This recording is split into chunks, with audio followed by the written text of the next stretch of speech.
Live streaming is on. Okay, people, I apologize for that. We seem to had a technical difficulties, but I'm hoping it's past now. Okay, we can resume the live stream now. Okay, so now let me just make sure that the live chat is up. Well, I might as well close that up and pretty much repop out the live chat. There we go. That's a lot better. Okay. So yeah. Okay, so I've stopped that. Okay. Okay, so now that I got the live chat popped out, we can pretty much enjoy ourselves. Okay.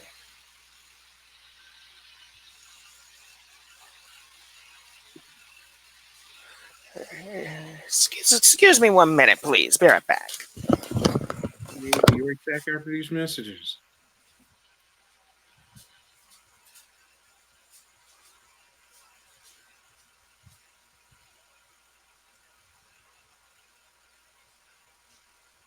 Sega. You may hear a little bit of Sonic the Hedgehog in the background.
I'm back. Okay, that's me playing Sonic the Hedgehog. Oh, that's fine. Since I'm letting the other computer sit idle, since I'm not going to be able to deal with him for right now. Yeah. Oh, gotta love that Sonic the Hedgehog. What Sonic games have you played? Almost all of them. Sonic 2, Sonic 3, Sonic Knuckles, Sonic 3D Blast, almost all of them.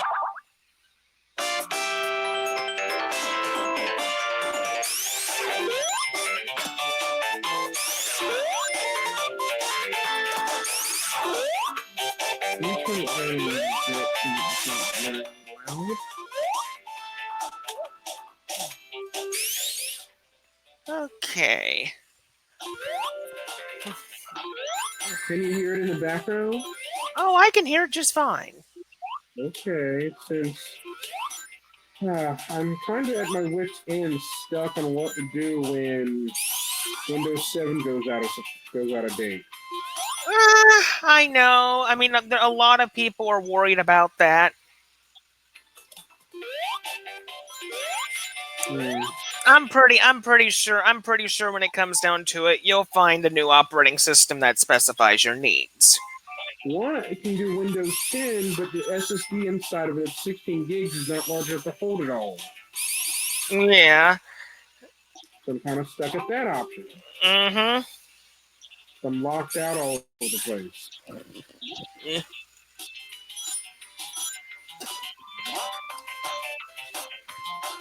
Well, I mean, I mean, here's the thing: if you did decide to go back to Windows XP, I mean, yes, you can't update, but it's still possible to get enough protection on it to where a virus won't break in. Well, I would use it for older games that are a little too old to run on Windows 10. Mm-hmm. I mean, the thing is, when you get down to it, the one good thing Windows XP is still good at is if it's used for no internet purposes, and you can just put things on it from a USB flash drive, like things that Windows XP can be supported with, like maybe emulators and all that. Windows XP can still do all that just fine. I would use it for older games or ones that I've also gotten on GOG.com, a DRM-free source, since Steam doesn't work on it anyway anymore. Yeah, but GOG still works with XP. Yes, it still is usable to this day, but Steam is sure is out of the question. Eh, and I think that's a huge disappointment because here's the thing. I mean, I think, in my opinion, XP should have still had, even if XP support is gone, Steam should have kept supporting XP. You're forgetting something here. Why? It uses Chrome. That's why Steam does an embedded version of it. Exactly. That's why Exactly. Valve had to shut XP and Vista off. Next is Windows 7 going to hit the desk with that. Mm-hmm. Oh. It's and it. I mean, Steam is just stopping support for Windows platforms left and right. I mean, what's next? They're going to stop support for Linux? I guess it wants to phase everyone out of it. Well, I think I know. Oh, I know. Here's the thing. I know the perfect reason why Valve is stopping Windows support is because they know GOG is an extremely better alternative. Well, aren't you forgetting that The Sims is a Windows only game that will not work on anything other than Mac or Windows? No, I haven't forgotten about that. You told me about that the last time, remember? Yes. Hmm.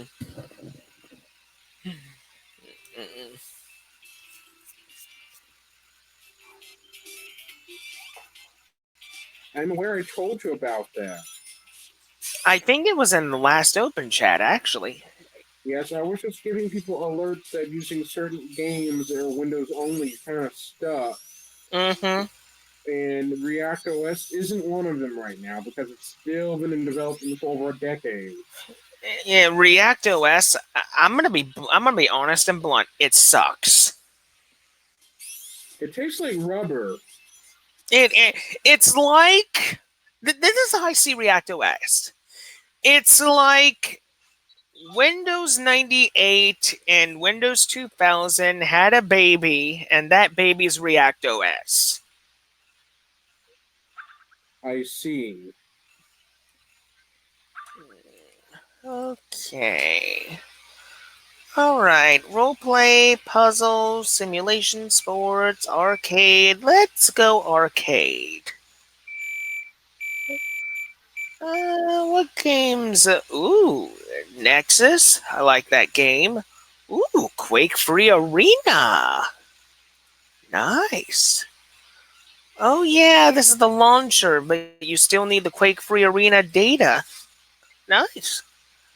T Are you a PC Worlds. gaming person? Pardon? Are you a PC gamer? I've been a PC gamer since 1998. What year you were born in, Ricky? 1988. So I'm you're an for 80s kid. I'm 31 years old. I just turned 31 in May. Well, oh, you're an 80s kid. Oh yeah. But I'm proud of it because I mean think about it this way. We 80s people, we remember a lot of things that the new generation doesn't. Well, you're forgetting I'm born in 92 and I remember something from late 90s, early 2000s. Oh, I know. I know. So we're both pretty much in the same bucket. I only remember movies and things from 97 on up, but below that I was just a newborn in 92 and 93. Mhm. Okay. Ow. Okay, time to open up the Ubuntu Software Oh, Center. I there's might a have. little bit of gaming in the background, so Sonic the Hedgehog 2 will be the background audio. I think what I'll do is I'll just share my screen and I'll show everybody what the Software Center was like a few years ago. What you're saying in chat? Let me just look. Chat's completely silent. Ben, he's at school. He was at school early in the day, but he's off tomorrow. Ben is. Yeah, well, I just sent Ben a invite. He said he'll be here in a little bit. Great. Okay, so yeah, okay, let's open up the Ubuntu Software Center, go to the game section. Let's see. There's 614 games in 14.04, so if I had to pick my money on what game is in here that I like, is it in here? Yes, it is. Quake 2, baby. Okay, so that's in there. Okay.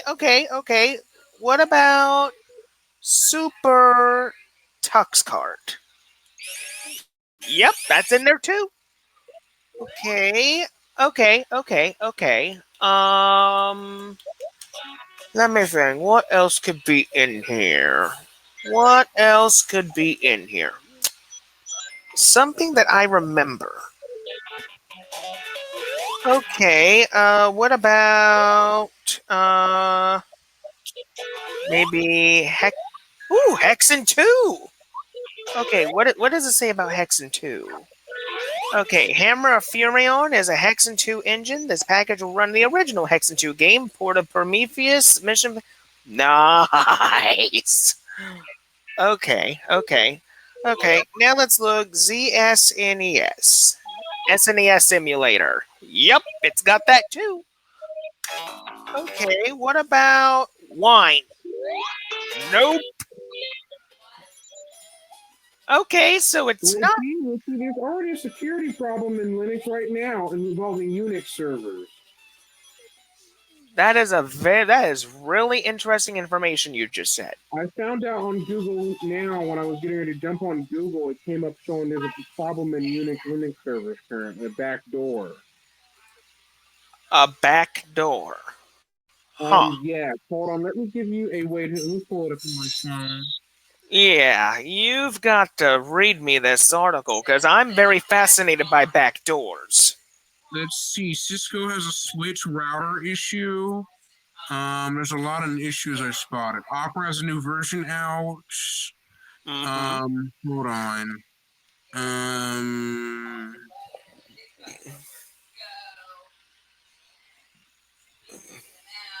Let me verify.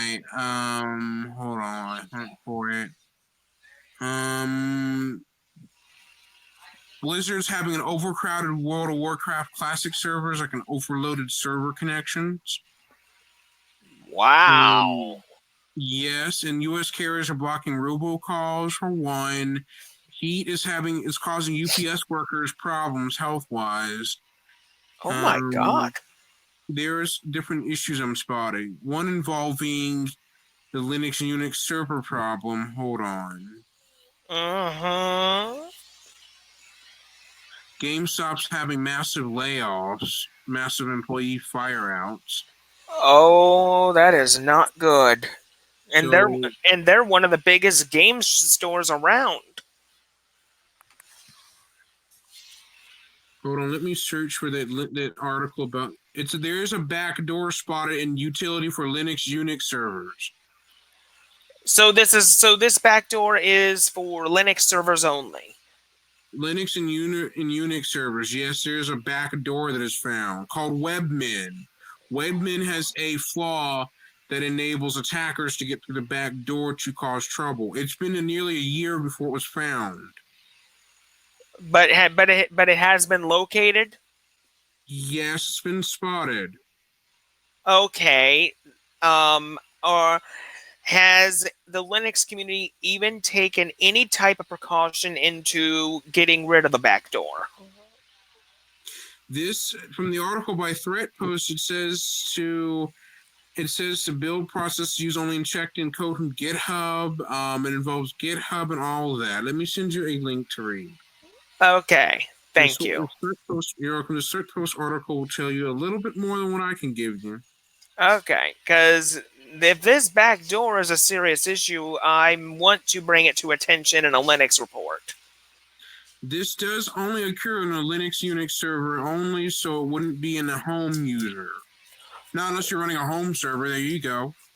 Okay, so basically, because and I'm guessing the reason why it wouldn't affect home users because the home user doesn't have any type of server stuff in it, so there is no way to put a backdoor into a home user's area. Not on a home user computer, but if you're running a home server, then that's where you could face a little bit of a problem here. Okay. But now, theoretically, this would be used against large businesses. I doubt home users would get hit because often thieves go after big businesses. A home user, not as much. Okay, let's see here. That's Oh, probably an educated guess. I could be wrong. okay. But I guess if Switch to Linux is running a Linux or Unix home server, then he may be opening himself up to a world of hurt. Well, I don't know if has a server or not. I highly doubt he does because because the thing is, he doesn't like backdoors just as much as I don't like backdoors. So if I had a guess, I don't think he does have a server. The back door, apparently it is in the server itself, more likely. That's just a back door that was found that went undetected for over a year. That's mainly So it's so the back door is known as Webman. Webmin, yes. That's where the back door Okay. Okay. But it was never spotted until now. Somebody who has very good terminal skills must have been able to spot that very easily. That's all I could think of, dude, because only somebody in the IT department or somebody in a very good company could have easily spotted this. Because this is why I say this. Say, for example, you have a newbie that is just coming into Linux, and they see this article. They won't even know what a backdoor is. Well, backdoors are used for malicious purposes to gain remote access or remote privileges. That's mainly what that is. Exactly. And if somebody gets through that back door, anything can happen. They could hack the system. They can steal the data. Anything can happen. I mean, that's why it is so cautious. If you're setting up a Unix Linux server, make dead sure you go with a trusted company who knows what they're doing and go for the right Linux distribution that is completely up to date with a lot of fixes. Because since this backdoor is found with servers for Linux and Unix servers, I'm pretty sure that everybody in the server department is scrambling to get an update. That's just my guess. If you're not using Webmin at home, it's not too much of an issue. If you are using it, then you're kind of putting a target on your back. That is true. That is true. Which is why the moral is do not use Webman at all. In fact, just so I can get more information, I'm going to look up exactly what Webman is. There we go. Didn't take me long to find this. Webman is a web-based system configuration tool for Unix-like systems, although recent versions can also be run and installed in Windows. With it, it is possible to configure operating systems internals such as users, disk quotas, services, or configuration files, as well as modify and control open source apps such as Apache HTTP servers, a PHP, or MySQL. Well, Okay. maybe you could bring notification out just to give people a heads up that if you're doing it on home server, I would think twice about that. Yeah. I mean, here's the thing. This is what I think. If you're setting up a server, do not install this, and you should be a bit more safer. You should be. And I say safer. That doesn't guarantee that you'll be completely safe. I mean safer. Because the thing is, if you compare a home user to a server user, William, server users are at more risk for virus attacks than a home user is. Because it's very difficult for a virus to get into a home user system.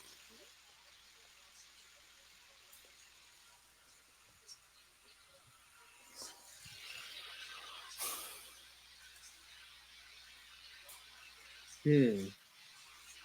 I mean, it's extremely difficult. I mean, there's no way that a virus can get into a home user system, but a server system, it's possible. All somebody has to do, if Webman's not there, they just got to find an alternative way to get into the system. Because the one thing I've learned in the computer industry is if there's one back door, there's bound to be many. Well, points taken on that, obviously. I mean that's like saying if there's a front door, there's bound to be a basement door. Not everything has that. Ugh. Okay, code version 1909. The updated. Okay, what's this? The updated version of Webman 1930 and Userman version 1780 address the vulnerability. Okay, so it has been fixed. It has been addressed. Okay. Okay, at least they said that in the article.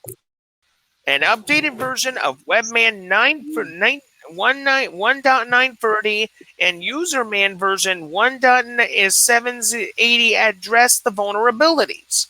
So the vulnerabilities of Webman been pretty much addressed. Okay then. All right. Okay. What else is there's a lot of other things here. Ooh. Post grind grab cyber criminals scorching the dark web for the next top ransomware. Oh goody,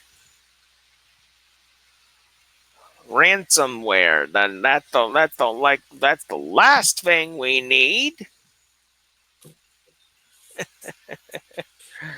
Oh, present arms. Hello, my friend.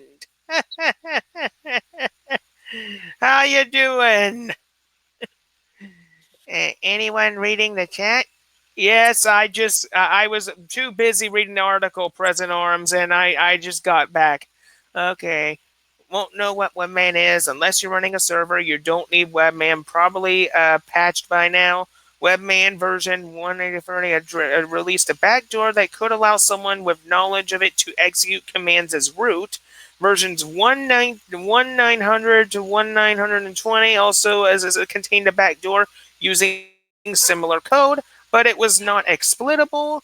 And a default Webman install only if the admin had enabled the feature at Webman configuration authorization to allow changing of expired passwords could be used by an attacker. So no worries, then overblown. Hey, my friend. Hey, Present Arms. So Present Arms, how's your Trinity desktop environment PC Linux OS coming along? Mm, okay. Well, what are you eating? Am I? Okay, for some reason, is my camera off? I think my camera is off. There we go. There we go. Okay. The Okay, camera is off. oh no, it's back on. I just turned it Well, back it's on. on my end. Ugh, must be a camera glitch. Oh well, I'll just keep it off then. If it's a camera glitch, I can easily resolve it. Give me good. Expect an ISO around September 10th. Cool, cool. I'll be looking forward to it, Present Arms. Um, by the way, Present Arms, if you want me to do a virtual machine review on your ISO, feel free to send me a link to it whenever it's released.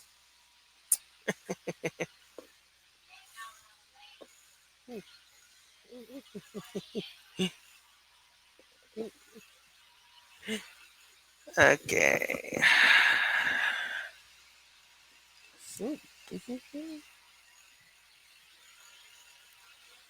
Okay.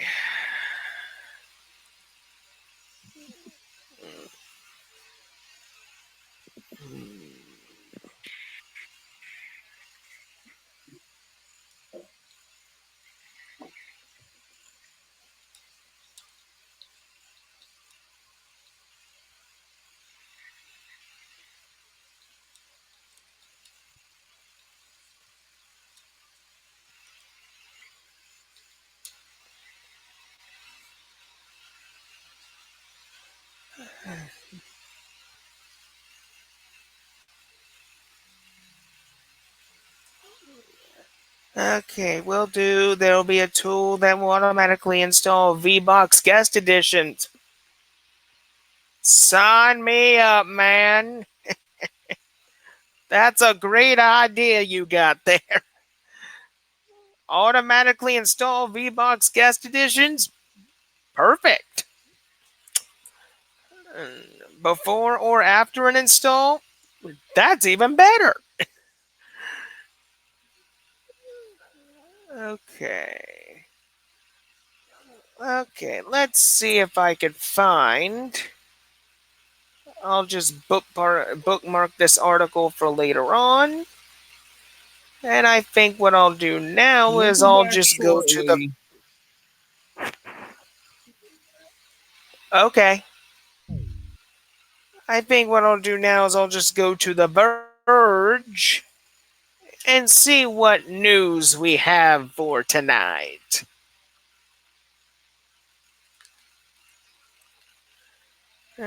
Fix some issues already. Faster booting. NVIDIA now working OOTB. Yeah, it will stall them from live. That's good news. Very good news, President Arms. Can I'm you looking hear me? forward to this. Yeah, I can hear you, William. Okay. Okay. Let's see here. I think what I'll do, just to make things a little bit easier, is I will put on one side of the screen my browser, and on the other side of the screen, the live chat. This way I can see exactly what people are saying. Okay. Okay. All right. So let's see if I can find some news. Okay.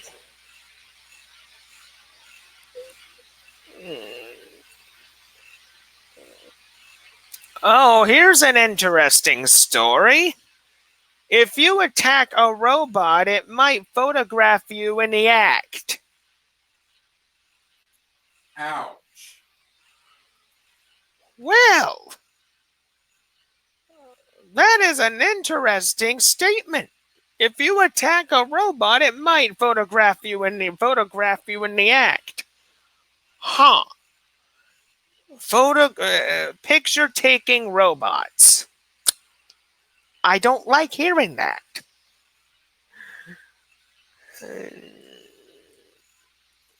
Okay.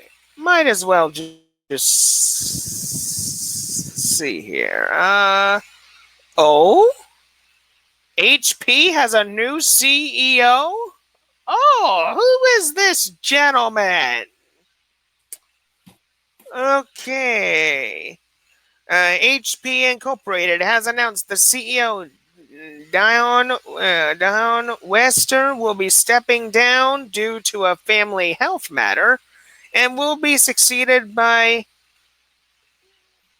I can't pronounce his name for the life of me. Who is currently president of HP's printer division? His last name is Lors, if you didn't know. Lors will be officially begin as CEO on November 1st, according to the press release. Robotism. I agree, President Arms. HP says Wester will be a director on the company's board until the next annual stockholder meeting, which will be in April 2020. Wester has been CEO since 2015 when HP split into two parts, a PC and printer business known as HP Incorporated, led by Wester, and an enterprise services business called HPE, led by former HP CEO Meg Whitman. Until she stepped down in 2015, she has since co-founded short video platform QB. Lors has been at HP for 30 years and started at the company as an engineering intern. According to a press release in 2018, he was part of a team that showed us a zero-gravity printer designed for the International Space Station. How fun!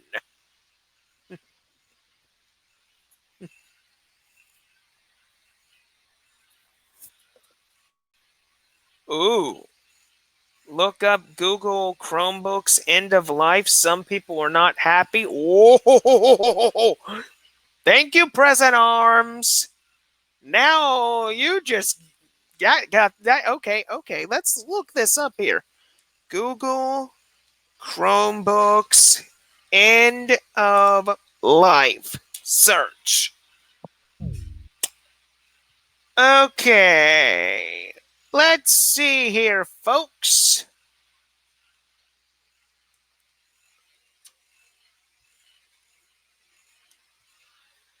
All right.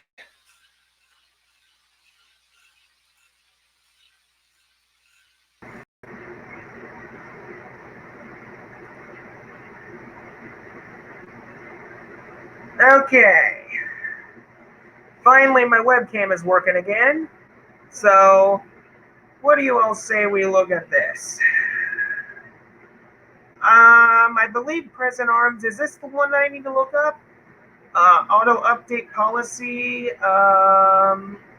Good. Auto update policy. I think this is it. Okay.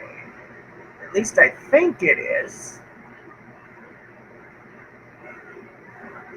Oh, well, let's see. Okay. Oh, what's this? Ooh. Okay, this article's from 2016. No, we don't need that. Oh. Oh, thank you, buddy. I appreciate it. You are the bomb, sir. The PC Linux OS bomb.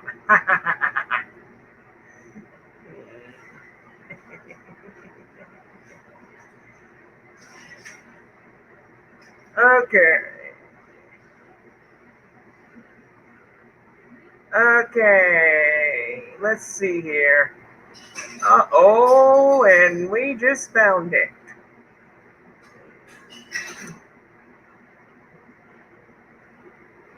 Buying a Chromebook? Don't forget to check the best before date. Google's little-known auto-update exploration D-Day leaves users benefits of auto software breaches and more. Here's how to check yours. It is unlikely to be printed on the box, but every Chromebook has an auto update expiration date, after which the operating system is unsupported by Google. The authoritative document on the subject here, where Google explains that it provides each new hardware platform with 6.5 years of auto update support. While this 6.5 years sounds reasonable, Google starts the clock ticking when the diverse device on the platform is released. The exact definition of a hardware platform is not provided, but it presumably relates to the motherboard used. Later models may use the same hardware platform, which means they are not supported as long. It has nothing to do with the purchase date. Very interesting. Very interesting indeed. All right, let's look at the next part of the article. If you happen to buy your Chromebook late in the product's life cycle, you may be surprised how soon the auto update expiration date arrives. My dad just got a big notification on the Chromebook he bought new less than 3 years ago that it is now out of support under the Google Auto Update expiration policy. That is not good. Not good at all. Twitter user Martin Woodward, yes, the Microsoft supported .NET Foundation, though that is not relevant here. One of the problems for users that discovering how long your Chromebook has got can be a challenge. But for HP Chromebooks, for example, have model numbers like yada yada yada. But Google lists models has Chromebook 14G1 and so on. So if you get pleas like this posted to Google's community support but not answered, I want to look up the auto date expiration date, but my exact model is not listed. The closest one I found is the HP Chromebook 14 that has an expiration date of 6/20/2019, which just passed. Tried HP customer service, but they have no idea and is going to research it and come back to me. And Rita, what's up? Here is a tip. Open up your Chromebook and Chrome and go to Chrome version. Check the platform section at the end of which is a code name, for example, yada yada yada. Look up the code name and note that it matches the HP Chromebook 14G5 and is listed in Google's table with an auto update expiration date of November 2013. You can continue to use your Chromebook after the auto update expiration, but the OS will be frozen in time and Google warnings above will apply. The device shows a notification along the lines of, this device will no longer receive the latest software updates. Please consider upgrading. You would be lucky to get updates for so long for a typical Android device, but it is in contrast to a traditional laptop, where you can carry on updating as best you can until it falls apart or becomes too slow to endure, that the wolves just tear it apart until it's nothing. I added that last bit in there. Security is an issue through a Chromebook is one of the more secure devices out there thanks to the sandboxing of applications and other techniques.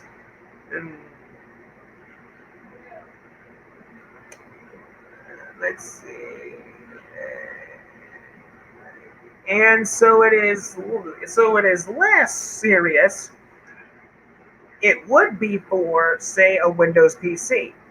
It would be good if manufacturers would make it obvious how long your shiny new Chromebook has before the expiration date. Though understandable that this is something they do not wish to highlight, buyer beware. Aha. Okay.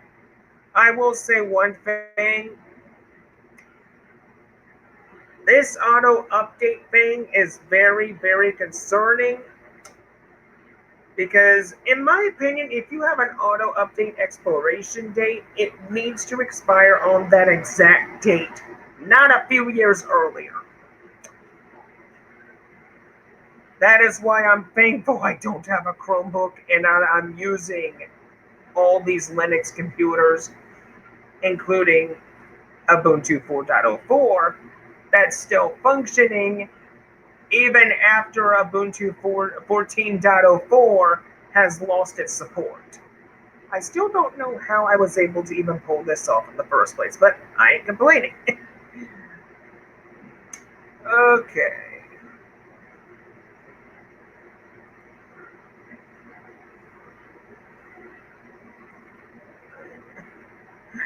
Okay, let's see what's going on in the chat here.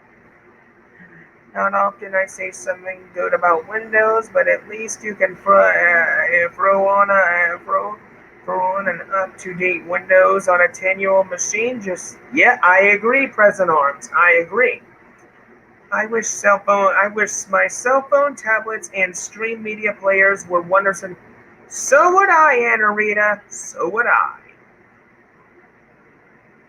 Galeon OS runs on Chrome. Not bad. That's a Linux distro I never heard of.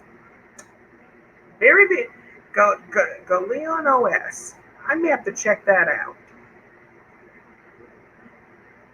Okay. Let me just see how my stuff is doing. Okay. Not bad. Not bad at all.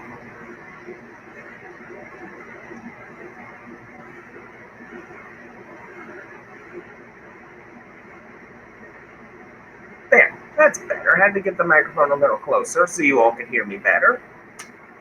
All right. Okay. Okay, I see you sent me another link. Oh no, that's the same one you sent me, Press Punch. Never mind. Not sure if the spelling there, Ricky. Yeah, I'm not so sure either. Okay. I think what we're going to do here next.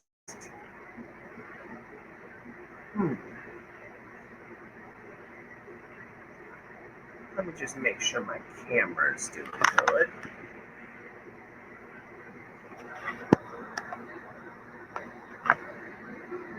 Okay, that's a little better. That's a little better. This webcam right here is a few years old, but it gets the job done very well. My awesome super webcam is right where my Peppermint YouTube production machine is. Good old Peppy. That's what I call my Peppermint 10 machine is Peppy.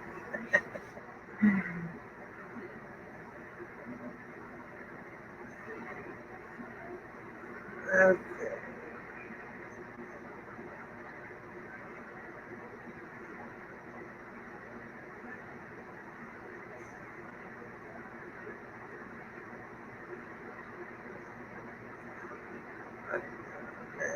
So Ricky, how is Gen 2 going? Gen 2 is actually going pretty good, Anna Rita. Today is the 22nd of August. August 25th, 9 a.m. I will be doing part 2 of my Gentoo live stream with Surge. So keep a lookout for that. Part 2 will not be as long as part 1.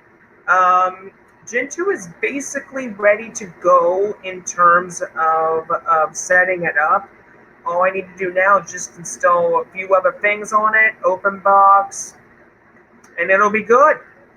It'll be good.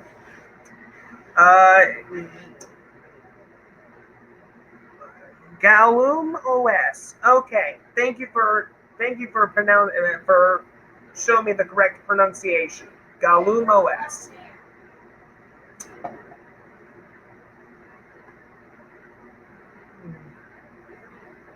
Fred Elvis, hello, buddy. What's up?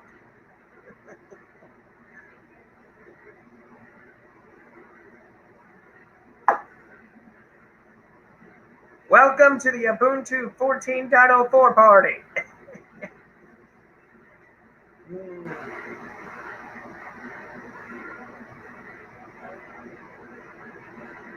I see you still have your.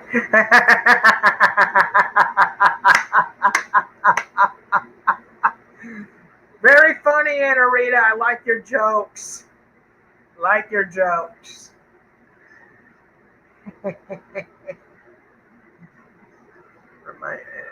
This reminds me of. A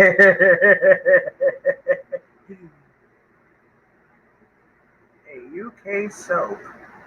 Interesting. Interesting.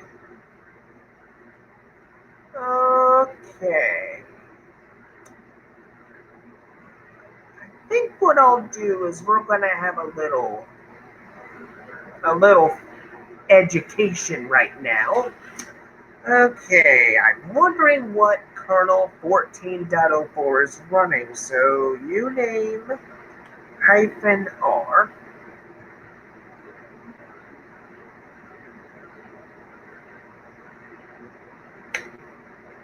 Four dot 4.0. Not bad. Huh. For a distro that lost support in April of this year. Wow, this is one stable kernel. Okay.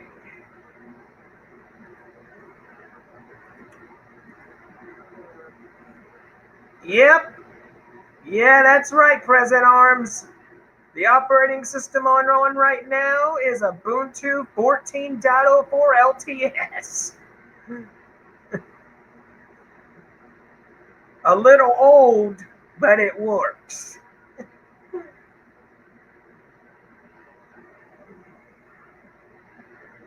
Okay.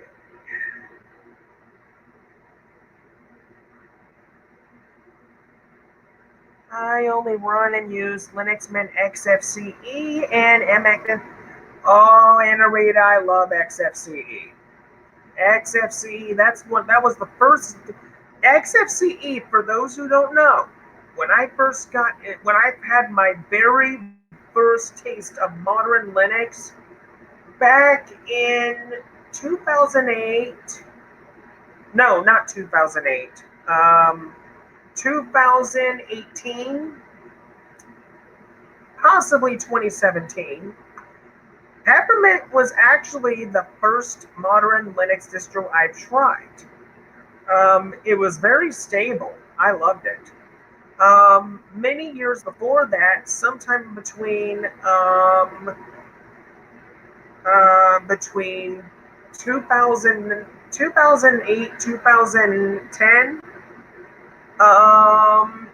I pretty much had my first taste of Ubuntu in that area.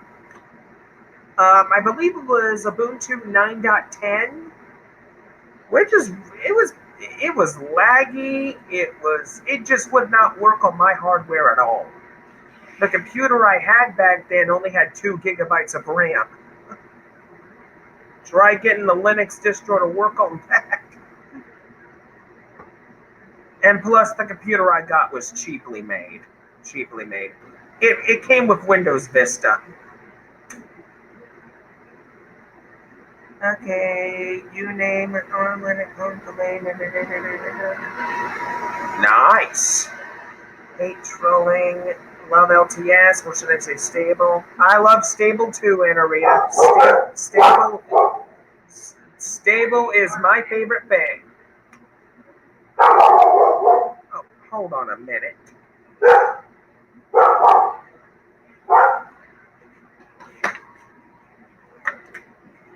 What's going on in there? Oh, I think you're stuck on TV. Shut up.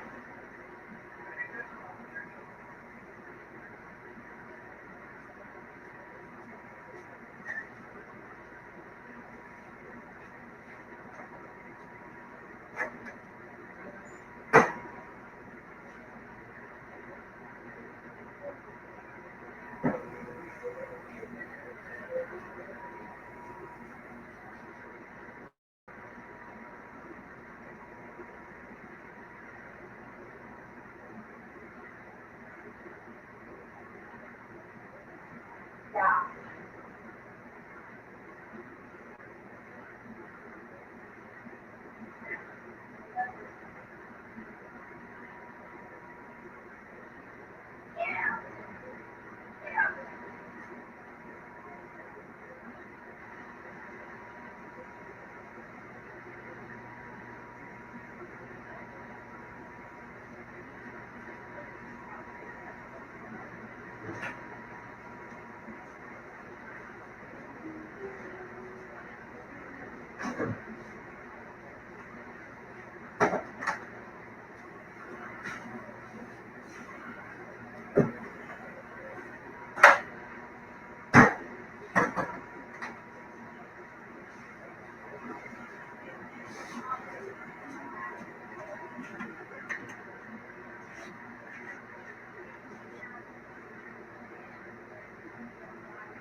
Okay, I'm back, people.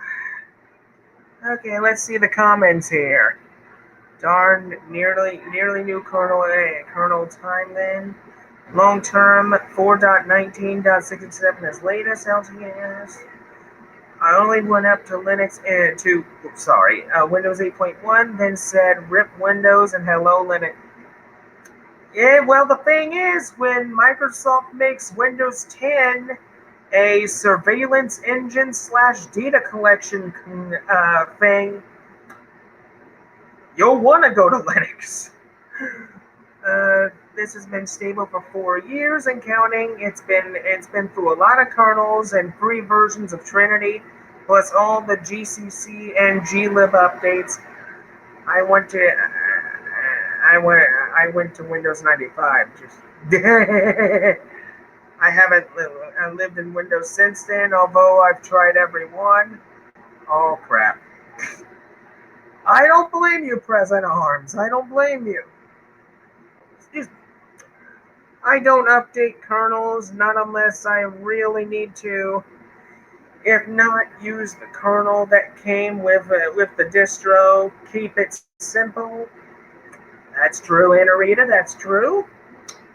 You can indeed keep a kernel as long as you like. Best to update when there has been an exploit. That is true. That is true. I agree. The one thing, though, about any Linux distribution, even if it's very old, as long as it's 2 things, stable and snappy, if it's those 2 things, no matter how old your Linux distro is, it's great. It's great. I mean, like I said numerous times tonight, even in my Ubuntu 14.04 bare metal review, even though I am not in the Ubuntu Advantage program, I still don't understand why 14.04 actually was able to let me update and install packages. I just don't get it. Even after 14.04's main customer um, um, support expired in April. I don't know if I'll ever figure out why. Not sure. But anyway, yes, and of it has the apps you must have and need. Then yes, I agree. Yep, exactly, Anarita. To 5.2.9 is fast though, faster for me than 4.x. Okay.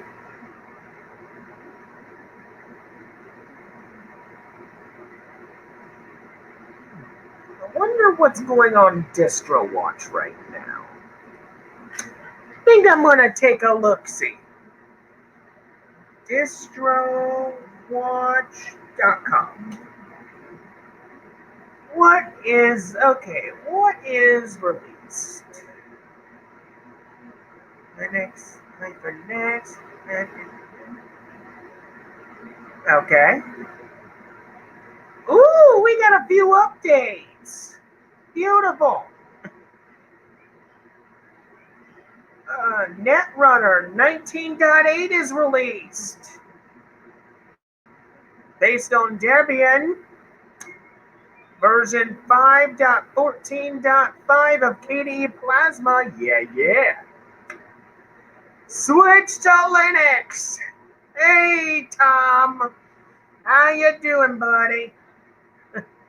If you want to come into Jitsi, feel free to.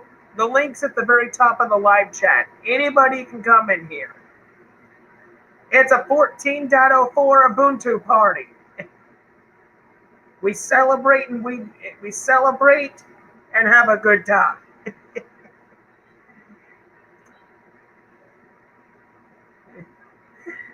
Let's see. Well, I've been living on PC Linux OS since 2004.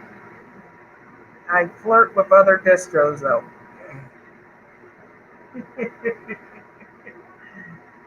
Okay, let's see what other updates we have. OVOS is up to 3.2. Clonezilla is up to its latest snapshot. Big Linux is up to 19.4. LXLE is up to 18.04.3. Red Cord Linux is up to its latest snapshot. Endeavor OS is up to its latest snapshot. I can jump on in a few minutes. Give me about 5. All right, Tom. Perfect. Okay.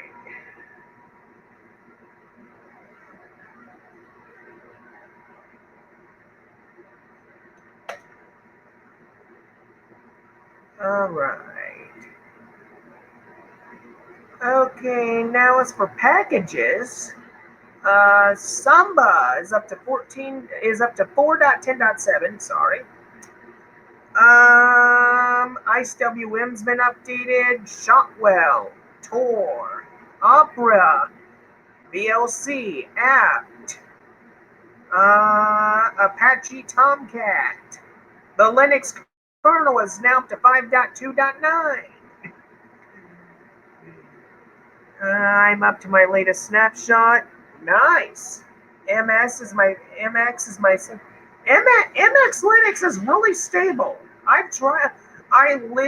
Here's the thing, President Arms. I lived in MX Linux for a pretty long time. It was a wonderful distro. I may actually try it again at some point.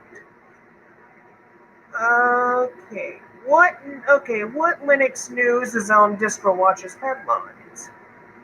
Okay.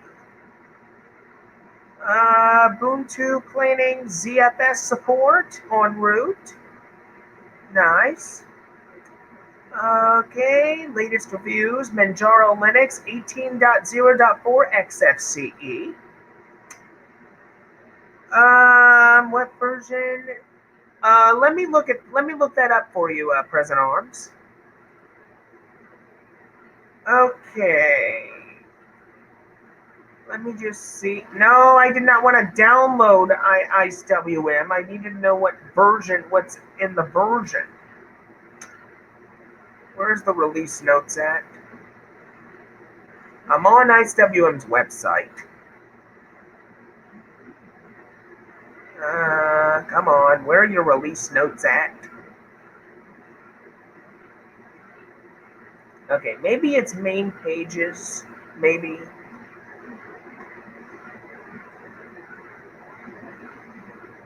Okay, Ice Help. I ain't gonna find anything in Ice Help. I want the release page. I want the release.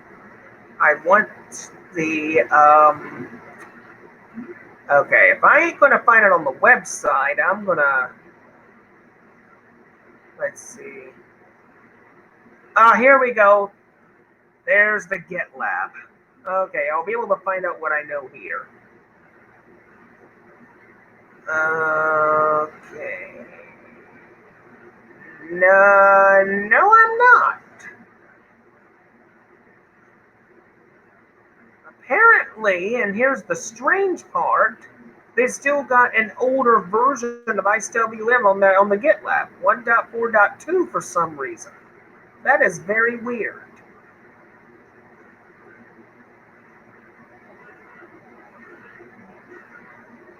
Maintained at GitHub, the latest release. Oh, it's GitHub. Okay.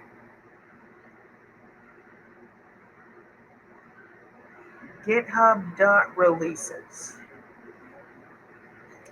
Okay.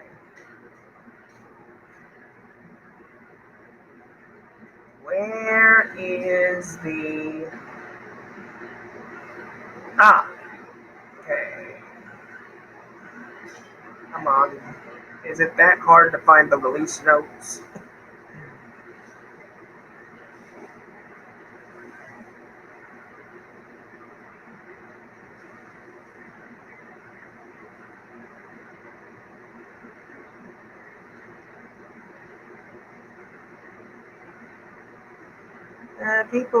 People always complain about MX Linux is ugly looking, but to me it is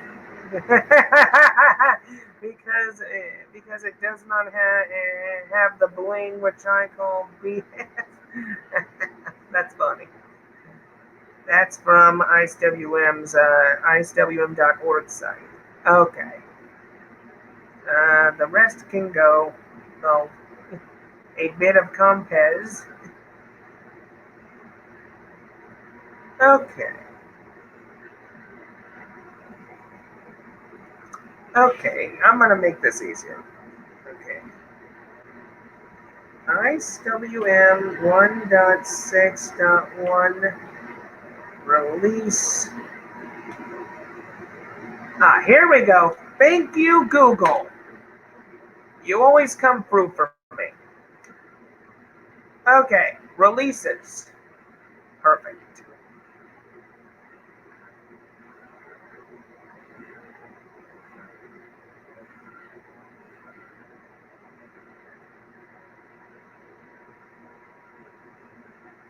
Oh, okay.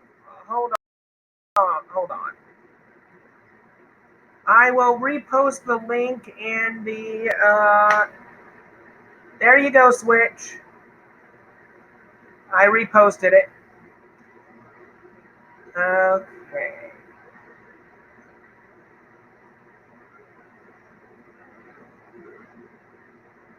Well, it seems to me that the release notes for 1.6.1 of IceWM are not up. I'm looking everywhere and I just can't seem to find it. Oh, well, I'm pretty sure it'll turn up later.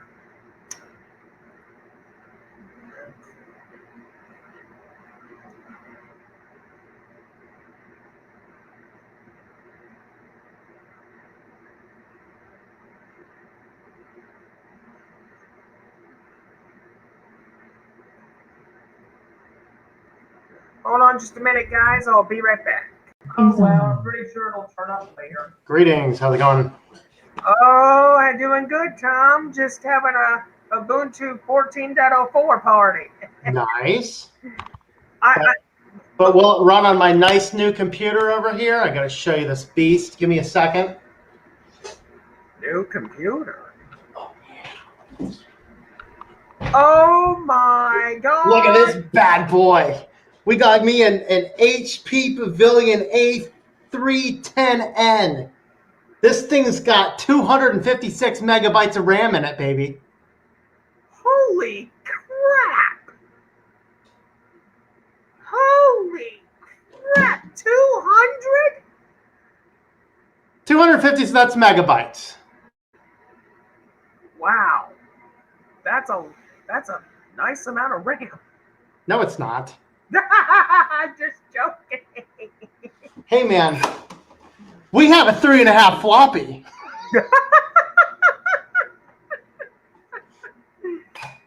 Should I boot it up and see if it works? Do it. Let me grab some parts. Okay. I will be right back, guys. I got to take care of something real quick. Be back in a minute.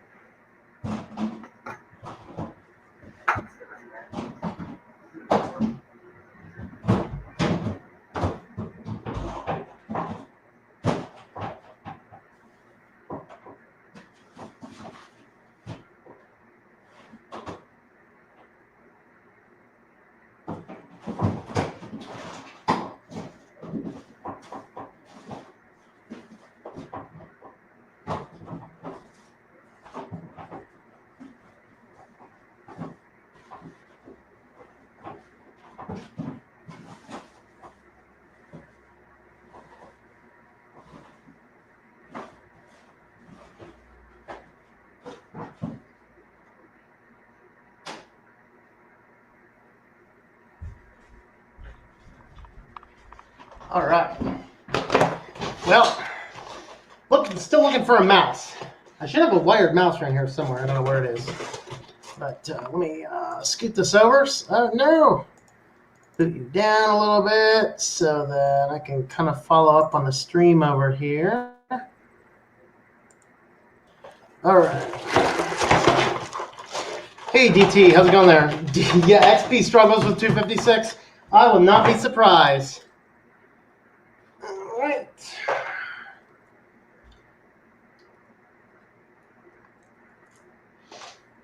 All right.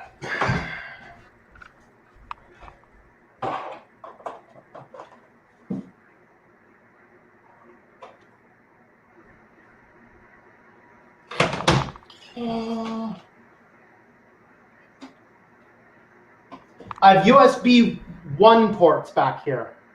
That gonna be enough? USB 1 ports?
All right, let's see what we got.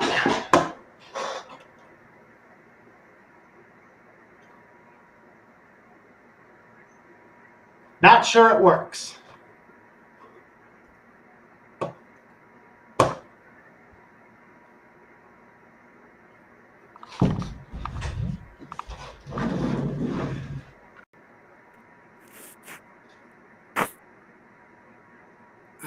Ricky?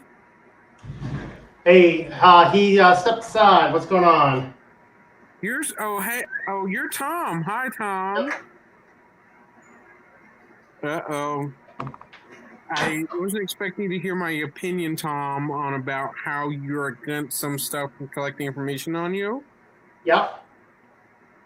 Uh-oh. I'm in trouble now. What's going on, man?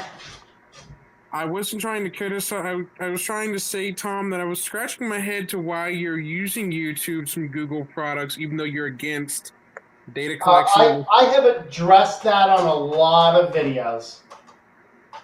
Okay. In fact, go back and I'm trying to remember exactly what's the most recent video I did. did to address that, but I've addressed that on several videos. I was just concerned that you might face criticism. What's that?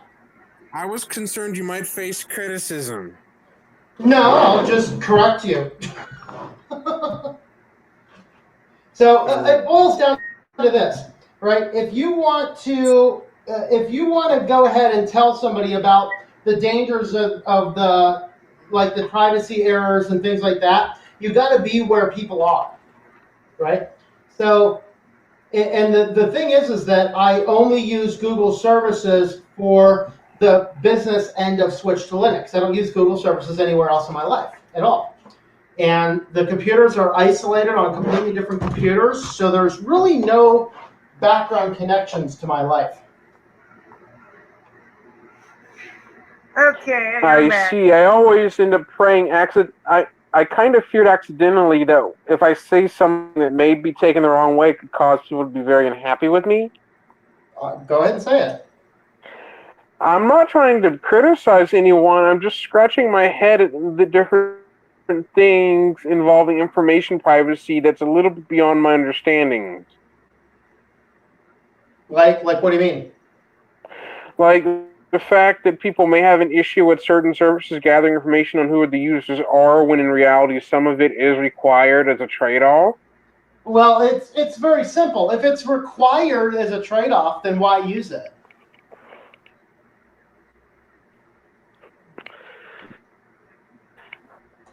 I accept the fact that some services do collect information on me. I mean, I really can't do. The only way I can do it is not use the service. But again, I'm more. 1 minute, please. Okay. Can you still hear me, Tom? I was just trying to. I'm just trying to get my head to fully understand this about privacy and all that. Okay, what are you trying to understand? That you are using products that are for business use, not for personal use. Yeah. And I'm not against that. It took me a little while longer to understand who you are, Tom. Like, understand? What do you mean?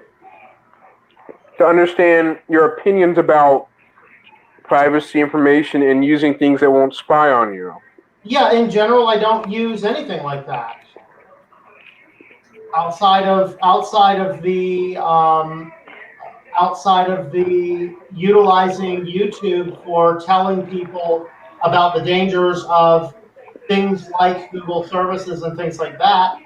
But even still, like I said, those things there's direct isolation what you do, and you can have privacy on the internet. I don't believe that once you get online there's no privacy at all. I don't believe that at all. Because there's steps that you can take. And so that being said, you can use something like Google with YouTube to say these are some of the dangers. These are the reasons why. But I have no email that connects to Google because I don't have anything that's a Gmail account. I have no contacts in Google. I have no photos in Google. I don't use Google as a search engine. So there's precious little Google actually knows about me. So that's what it boils down to. I see. I just like it when services save what I type in or look up to help me remember it in case if I forget. So like note-taking services you're talking about? Yes, or Google, if I search something in the search engine, it automatically shows me what I typed up. Like, for example, Windows or something I'm trying to find, I can't remember, it automatically helps me so I can look back at it in case I need to go get it again. Then that's a trade-off you can use. I mean, I can accomplish the same thing with bookmarks on my web browser that don't tie into any services. Okay, let's see. Can anyone be private if they want to take proper steps? Tails. If you're talking about wanting to remember what sites you've been on, if it's a fascinating site, save it to your bookmarks. As long as you're not signed into an account. out, then But some- it won't, it won't track you back to you. But some of the bookmarks I've had in my Google account are so old that some of the sites may be down, so to go through and clean out so many. Yeah, so either keep things clean or keep things more organized, things like that, The one Okay. the one question I have, Tom, and I've been pondering this question ever since I managed to get 14.04 running. The question is, how can 14.04, which lost support for the main user in April, still be able, after installation, to get updates fully installed and still able to install packages from apt? So where'd you install it from? I got an ISO of 14.04 directly from Ubuntu themselves. I put it on bare. I put the ISO into a flash drive. Put it into my computer. Okay. I installed the thing on bare metal. So most likely in fact, if I remember correctly, all of those old versions still had repositories. They have a repository going back to an archived version of what the repository would be. That's what I think it is. So if you check your software sources and see what it says under your software sources. Okay, let's see. Let's see. Applications. You said software sources? Yep. Okay. Software. It's called software and updates. Okay, software sources, downloadable from the internet. Canonical supported free and open source software main. Community maintained free and open software universe. Proprietary drivers for devices restricted. Software restricted by copyright or legal issues. Multiverse. Source code is also source code has a -4 group. Server for United States. Other software, it says independent, provided by third-party software developers. Independent source code provided by third-party software developers. The final one, keep colon //dl.google.com/linux/chrome/deb/stable. For the updates category, it says install updates from important security updates, trusty security, recommended updates, trusty updates, unsupported updates, trusty backports. And there's also the authorization information and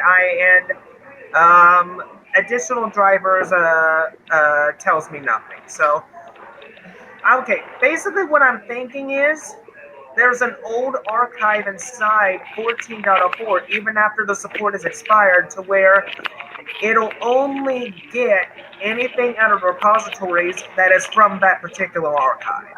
I think that's what Ubuntu does to archive it.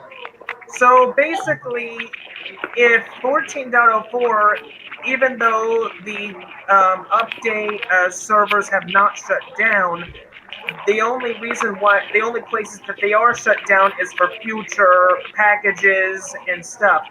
So this archive that has provided me with installing deb packages and all that archived servers, I'm guessing, are separate from what the distro used to get. Am I correct?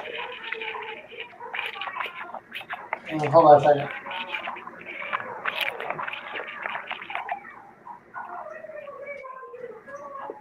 Okay, say that again, Ricky.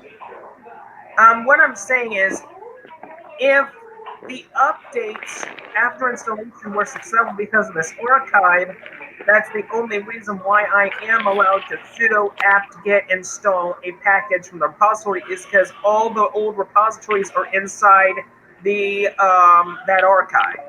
Well, I'm not sure it would be inside that archive, but if I remember correctly, I think Ubuntu has archived. They have archived software sources on the site somewhere, so you can actually look for them. I think that's the thing. Okay. So basically, even though I am not part of the Ubuntu Vantage program, which would allow me to get the extended security updates, even though I can't access those security updates, The one thing that the archive did provide me is the final set of updates, even upon installation, that 14.04 last get before it got shut down in April.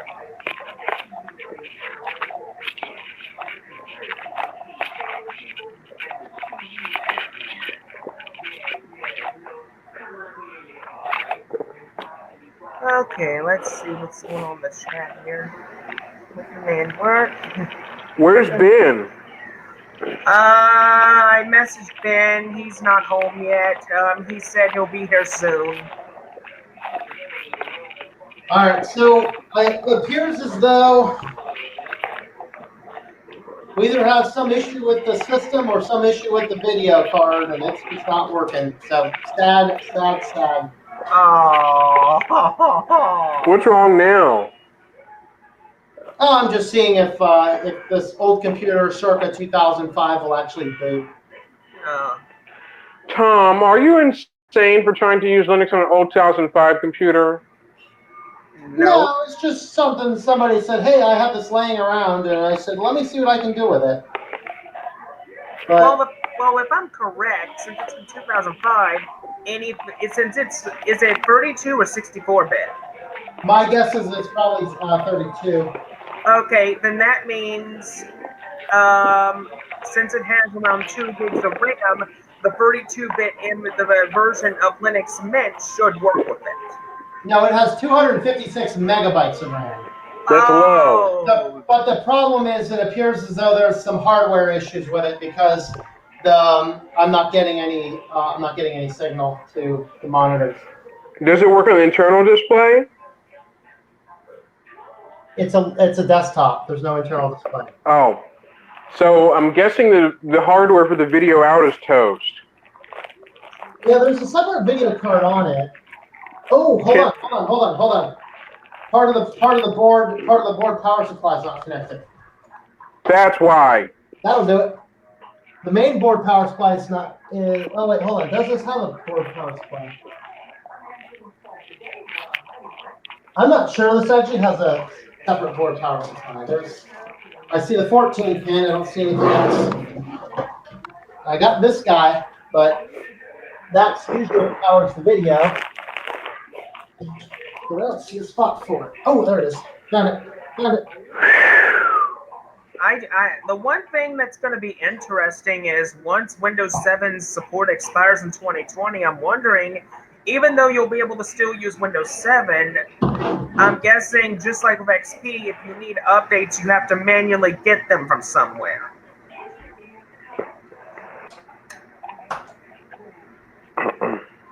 Okay, let's see what's going on. Probably in the chat not. Here. Okay, well, delayed. The reason why I say probably not.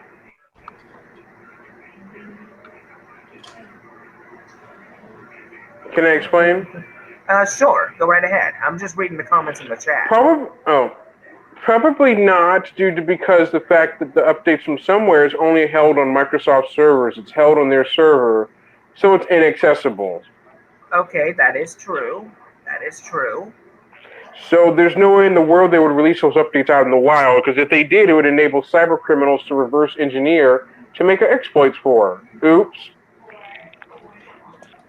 Yeah, release them out onto the dark web and have all the hackers have a party. Then that's going to be another mishap when Microsoft accidentally invokes. Oops.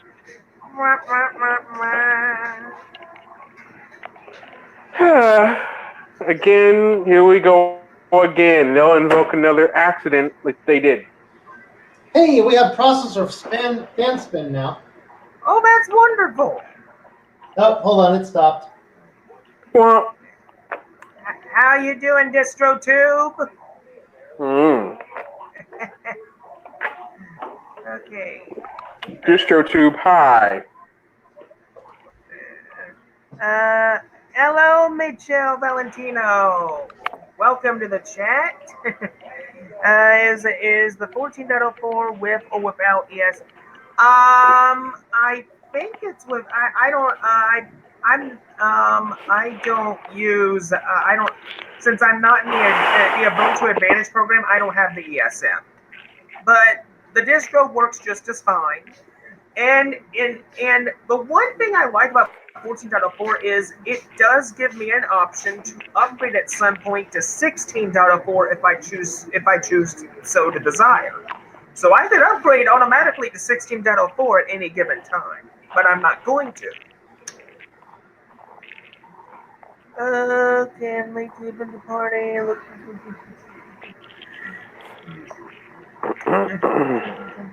So, DistroTube, how's your window manager adventures going along? No, Anna Rita, it's not smoking yet. But I'm pretty sure we got some hardware malfunctions because our processor fan kicks up and stops and kicks up and stops, and That is not good. does anyone need some old IDE CD-ROMs? I wouldn't exactly don't think I would need that. Thank you. Nope. I would rather take a DVD one, but not a CD. Okay. Hey, I got a DVD-ROM here. Nice. Doesn't write. This was back when they gave you 2 disk drives because, you know. Well, as long as you can read a DVD RW. Maybe. No guarantee. Okay, then. I have an old hard drive dock that can be used with older computer parts I got a long time ago. Just letting you know, Tom, I saw an article a few days ago. Unity 8 is still in development. The UParts team mentioned it a few days ago. They're still working out some stuff, but it's most likely going to be released soon.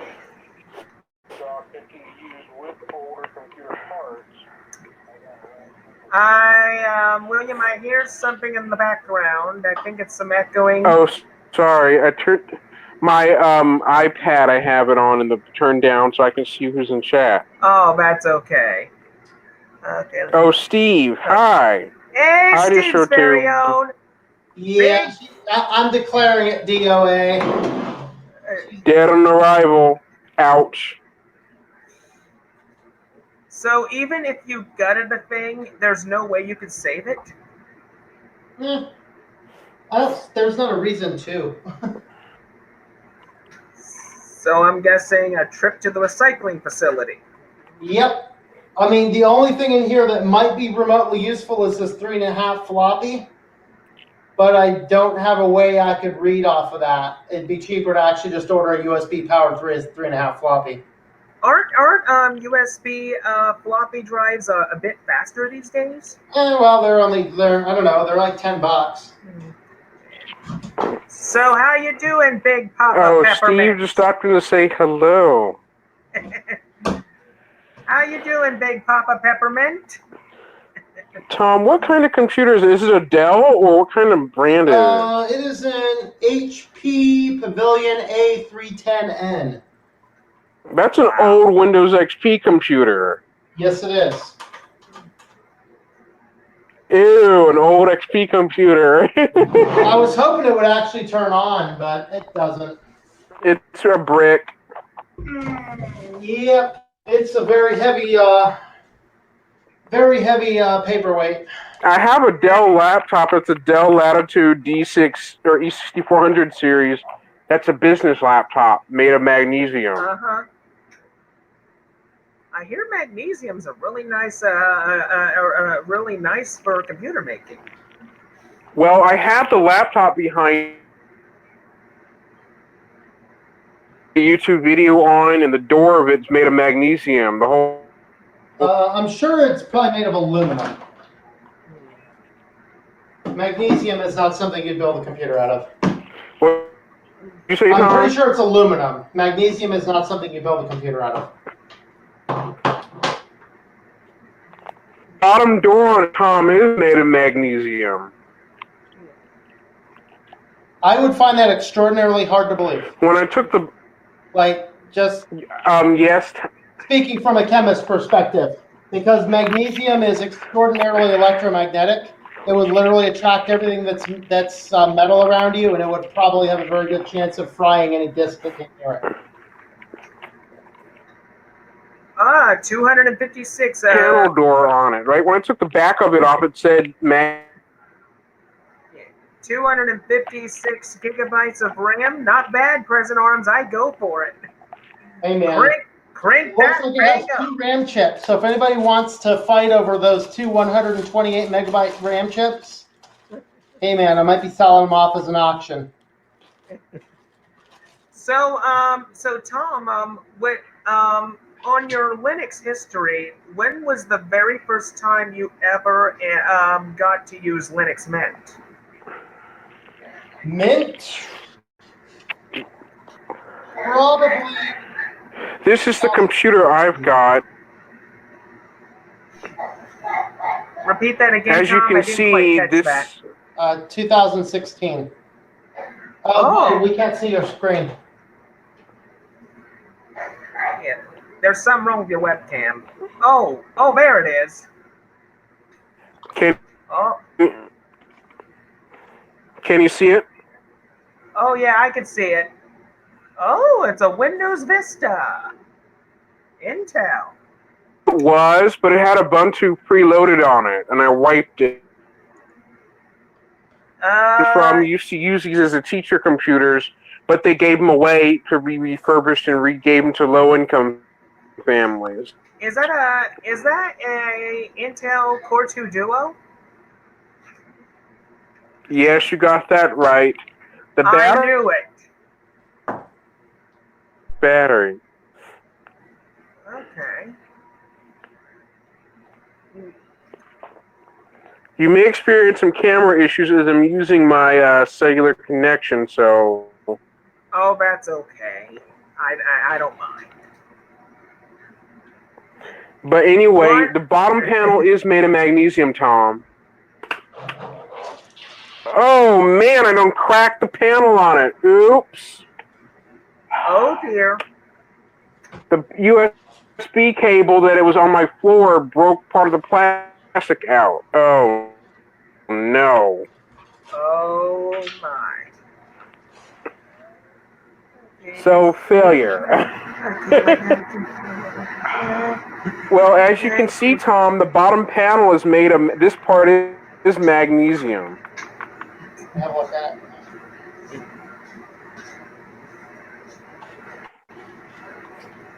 Yeah, I can't see that. I wiped it already. Okay. I took it off of the back of it, Tom, and it was saying the letters MG. MG is a periodic table. Yeah, one of the when I was doing my Linux research, Tom, I traced Linux Mint's origins. Linux Mint goes back all the way, Tom, to 2006. Yep. Yeah, it's pretty old. Mm-hmm. It's if I'm correct, it's one of the it's one of the oldest modern distros. Dock or big battery on it. Other than Ubuntu, which was released in 2004. Yeah, it came up shortly after Ubuntu to solve one of the problems with Ubuntu with drivers and stuff. Yeah, because if I remember correctly, wasn't Linux Mint the first Linux distro to include automatic driver detection? I think it was, but I don't know for sure. Okay. So great. So the computer's already working, but the plastic was already cracked to begin with. Does the computer have a VGA port on it?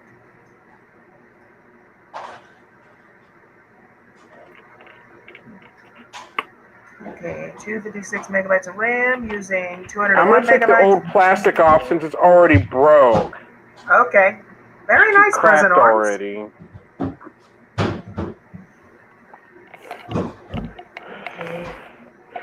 Again, I would rather just use. I put 3 gigs of RAM in this thing. I took out the current RAM module in this computer and swapped it to another one. Ah, I see. And now I'm silly for not realizing that plastic on a bezel screen cracked is a bad thing, and I won't be able to replace it right now. Ah. Oh, Like $10, $15 maybe. What are you Oh, saying, Tom? Bevels are $10 or $15 if it's the front of the. Oh. It is the front of the bezel I'll have to replace since it was already broke, but Yeah, those are pretty cheap. did you hear, Tom, that Slackware creator Patrick Volting made a Patreon page? Who did? Patrick Volting. No. His company made a It- Patreon page to help with their financial issues. Let's see, Ricky. I don't think your mic is. and to make it worse, Is my mic acting up? Is my mic acting up, folks? No, I can hear you. Okay, Tom, you can hear me. William, can you hear me? Testing. too. 1, 2, 3, testing. Hold on. So I'm going to have to replace the whole lid assembly. Oh. No, you can buy, especially Dells, you can buy individual pieces. You should be able to replace just. Okay, but the little locking latch that this computer has is broke. It won't lock. Okay, I've adjusted the mic. Do I sound any better, folks? I can still hear you. Okay, can you still hear me, Tom? Well, I'll replace the monitor part, switch the little bezel part, like replace it a little bit, but it can't be done at this time. Okay. I'm still here. Tom dropped out. Is on. Were you having connection issues, Tom? Yeah, I reset my system. Okay. Do I sound any better? I switched to my headset mic. My webcam mic was acting stupid. Yeah, you sound better. Okay. Do I sound better, Steve? Anybody in the comments section, let me know if my mic sounds better. And to make matters worse, Ricky, this thing only has one inverter lamp, like one lamp for the back screen. Oh dear. It was supposed to have two like fluorescent tubes in here, but there's only one I could see. It shines to the right. That's not good. I mean, Dell made it was supposed to make it with two back lamps. Only one is present. Oh dear. Normally, a laptop would have two tubes in it to like the LCD screen. Huh. I see. But there was only one. Interesting. Very interesting. I already knew the bezel was going to crack itself anyway. Does the computer have a VGA port that you can use an external monitor? It does, but it won't boot from the external one only. It keeps defaulting to the internal one. Ooh. But when you boot it and then you plug it in, it should actually give you a mirrored screen, mirrored display. It does mirror it, but it usually will always jump to the internal for some strange reason. So, Ooh, I pushed the Sibelian guys to get on Patreon. Nice DistroTube. Hey, Brian. Why do people trust Patreon with all those fundings? Like, why? Well, because in some ways, having a Patreon allows them, to get their finances taken care of and allow most open source companies to stay afloat. But Patreon is a third-party company. It's had some issues in the past. Even though it's had issues, there have been a lot of people that have just stuck with Patreon through thick and thin. That's just how these people are. They love the service, and I can't blame them. Actually, I kind of hate the service, but it works and it's okay. It's an acceptable service. I wouldn't put all my eggs in that basket, but it's definitely an acceptable service. So you're playing Yu-Gi-Oh! for The safe. Legacy of the Duelist Link Evolution. Nice, Brian. Very nice, Brian. For safety reasons, since the LCD cover panel broke, the bezel broke, I need to disconnect the inverter. If I turn it on and inadvertently bump my hands near the inverter, it can cause a shock. Ow. Yeah.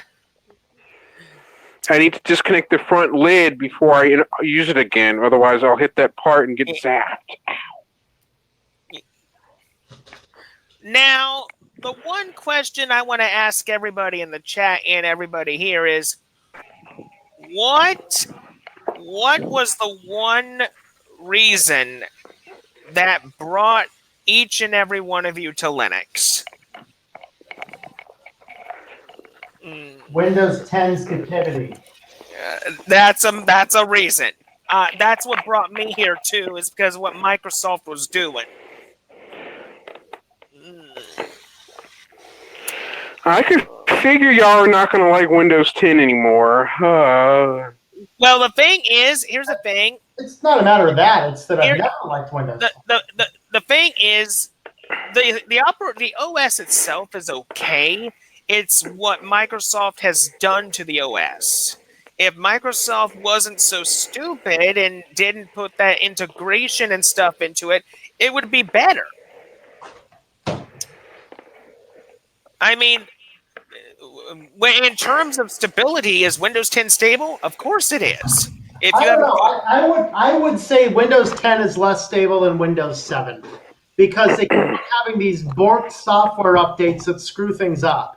So, like the last one was like was it last week or 2 weeks ago? It came out like Surface tablets, push an update, fix that overheating issue, throttled the systems to 400 megahertz. It's not exactly a functional computer. And then, if I'm correct, the update before that, I believe, erased data and hard drives. Oh, no. That was 3 updates before that. There was another one that would bork any NVIDIA drives. There was another one in between, too. I don't remember. And if I'm correct, now Windows Update requires a certain number of gigabytes in the drive now. Yeah, or something like that. It reserves itself like 8 gigabytes of drive space that you're not allowed to use anymore to make sure there's room. So I think one of the logics for that is with the Apple phones, one of the ways you can prevent an iOS device from forcing its updates on you is to fill up the hard drive with useless crap on your phone. So make sure there's a bunch of stuff. So you could have done the same thing on Windows. Fill up the hard drive with a bunch of useless stuff, and Windows would not have enough disk space to actually download. But Tom, so they started doing that by blocking it. Yeah, go ahead. But Microsoft wants you to be update safe and secure and not get exploits up the wazoo. I'm sorry, but it should be my choice when and if I update my computer. It's my computer. Oh, Tom, just use Linux in that matter. That's why I don't use Windows. Well, I do not buy the excuse that they say we want to make sure your system's always up to date. I think it's more of a matter of Microsoft wants the ability to push any type of shifty code into their system at any time without your consent. That's what I think it is. And the thing is, there should be regulation and laws in place that says you can't have my data. You will never have my data. You will never get anything of me. If you need like some detail from me, you need written consent. If it's not written consent, you get nothing. And I don't. And I say written on paper would be perfect. Yep, real paper, like kitty paper. Kitty cat paper. That's right. Right, kitty cat. Yeah, kitty cat paper. Yes. Well, I take that back. Now, the one thing I do like about Windows, though, is that Linux is getting better in this area, but Windows is still ahead in terms of gaming. It always will. I see. Well, my Dell Latitude is going to be a half top until I can get a replacement bezel, so I don't touch the inverter while it's plugged in Yeah. accidentally. Let's see here. Let's see the comments here. I'm going through the brain story since there's only free door. Yeah, I can see that, Brian. I can see that. Windows 95, enough said. Windows 95. Windows 95. Windows is the exploit, DT says. Yeah. Well, y'all got to realize I have to use Windows for the Sims and games like that require Windows only. Well, the thing is, if you got to use Windows. It's all good. The main purpose for Linux is to get your real work done. That's what Linux is there for. Linux's main objective is for business people to get what they need done. Presentations, all their office work, stuff like that. That's Linux's real epicenter, is for the business market. I mean, look at the New York Stock Exchange. I see. Most of their computers are run by Linux.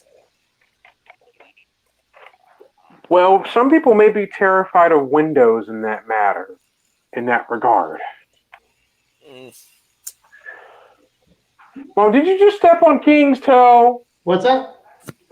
I was talking to my mom because I thought my mom stepped on my own dog's toe by accident. Ooh, Windows is like a wolf in sheep's clothing. I agree, Anna Rita. I agree. Ricky, teenagers nowadays give their data like water for cookies. Yep. Oh, snap. I unplugged the lamp inverter when I should have not unplugged it right when I plugged the computer in. I need to shut it off and unplug it. Oh, boy, that ain't good. How silly it'd be to fail to rip the fluorescent tube by accident when I was going to get ready to switch it to the external display out. Oops. Not bright. Nope. Let me plug it back in and turn it on. Now it's working again because I disconnected the fluorescent lamp. Duh. Uh-huh. I will just have to use it as a half top until I can get a replacement bezel for it. How much does a replacement cost? About 10, less close to 10 or $15. That's not too bad. I'll have to wait till I can get some funds to do that until the time being. Yeah. If only Dell could make their computers out of partial plastic or metal, or plastic's so cheap it'll break easy. Well, the thing is, most companies these days use cheap materials because that's what's cheap for them. They don't want to use the good stuff. Nope. Well, the computer I've got is in good condition, just some cosmetic damage and some broken parts. Need to replace it all. Broken bezels, you know. Yeah, broken bezel. There's a broken latch that holds the laptop lid shut switch, but that's also broke. Already been broken. Speaking of computers, what would happen if somebody told you to switch to DOS? I would use it. I would use it as my daily use. The thing about DOS is that there's a really good version of DOS out there called FreeDOS. It's a modernized version of DOS that allows you to use modern hardware with it. It's really good. It's got some good reviews. I've got the computer to just play video out, but it won't save it to where it keeps going out to the LCD, though. The TV, my actual thing. Great. My. What are you running on it? I'm running.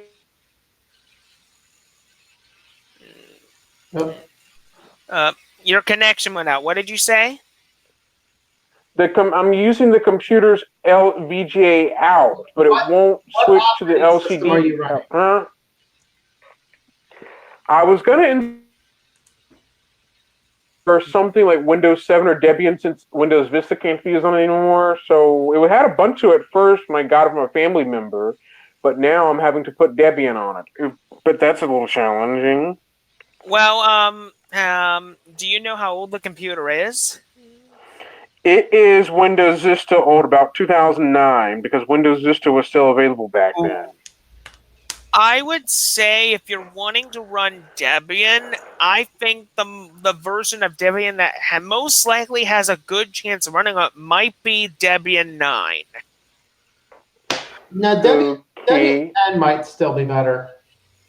Debian 10? I ran Debian 9 on it and Debian 10 run on it. That's the thing. Debian It 10 runs those without have better problem. hardware support for it. Mm-hmm. But I don't know. It might be about the same just because of how old it is. But the key is, well, I guess he ran away. If you're still listening, William, the key is to run a light desktop environment. Yeah, XFCE is like one of the best. I've had good experiences with the XFCE, and LXDE. I have LXDE on my Endeavor OS system, and it works fine. Let's talk about using DOS. Hey, I've just finally gotten in the habit of using LS instead of DIR. Stop talking to me about DOS. Now, speaking about Debian, and you might have the answer to this. Are there still people that are still using Debian 8 or below? I don't know. Because if I'm correct, since Debian is an LTS, how long do they keep each version of Debian active? They have a list on their site as to when they're active or not. Okay. I'll have to look into that. Now, as long as it's still, if it's like Debian 10, they don't have any end of date time yet because, yeah, why think about that? Eh. Copy is bloat, CP is Can better. you hear me? Yeah, I can hear you, William. Sorry, there was a cellular connectivity problem that was knocking out the ability to talk on Jitsi. Oh, that's okay. So I'm guessing you switched to a computer? No, I'm on Wi-Fi right now. I do apologize. I do love Linux. Yes, I do. My mind just changed after Ubuntu 904. Well, if you want to go back to Windows, go back to Windows. It's all good. I mean, if you like your Windows games and all that, go for it. What President Arms doesn't realize, The Sims has DRM such as Securom, and it requires direct access to the video hardware. But if I'm about doesn't GOG have a version of Sims? No, they do not. It's EA only. Only EA is proprietary. DT actually listed a few applications that are compatible to it, like similar to it. There's a few other open source versions like Sims. Well, the fact is, The Sims is really proprietarily EA, so they locked it behind proprietary stuff again. Yeah. But the open source alternatives are fine. But I didn't know about Linux in 2005. I knew what The Sims was back then, but not Linux at first. Well, the thing about Linux is that it has a few alternatives to the games you're trying to run. Like, say, for example, you want to play The Sims, Linux has a few answers for you to get it up and running. I've tried just about everything. I'm not angry or irritated. It's just it gets stumped about why is it that Steam... Now, if you've already downloaded, since you do have Sims in your possession, there is one other thing that I don't think you've tried. Have you tried DOSBox yet? I have, but obviously that won't run the game because it's obviously newer than that. Okay. The Sims 2 came out in 2004. That came out back in fall of 2004 when I was a kid when the game launched. And the original version came out in 2000 when I was a kid then. The newer ones, such as The Sims 3 and The Sims 4, came out after 2009. Okay. Yeah, when you were talking about The Sims, I was thinking of the old school Sims games from back in the olden days. I still have a copy of SimCity 2000 for my old Windows 3.1. Is it the special edition? I don't think so. I have the SimCity 3000 that'll run on Linux just fine. SimCity 3000. Nice. I have SimCity that version of SimCity that will run on Linux through Wine, but however the other version, SimCity 4, will not because it's a little bit different. But that one will work fine. Yeah. The one thing I do like about Linux, though, is if you need to use an emulator to emulate your old childhood games, it's got billions of them in there. Just pick one and go. I mean, it is what it. Raspberry Pi with emulators all the way up to PS1. It is. Oh, at the end of the day, it is what it is. Thanks for the suggestions. I'm just kind of trying to sort out some issues beyond my control right now involving the computer y'all just saw earlier. That the little bezel just cracked real quick. Yeah, I think once you get that repair, I think. So is it just the bezel or is it the screen? The bezel went out, like it cracked right when I had it on the floor. The micro USB cable from my phone caught the bezel and snapped it completely. Well, the computer will run just fine without a bezel. The bezel's not required to make it run. So what's broke? That's a problem. If it's just a bezel. But you forgot that there's a high voltage inverter board that I wouldn't want my fingers to bump near. Then put some electrical tape on it. I will do that. I'll have to cover that board up to avoid bumping something near it. Because if you put electrical tape on it, you won't get electrocuted. Okay.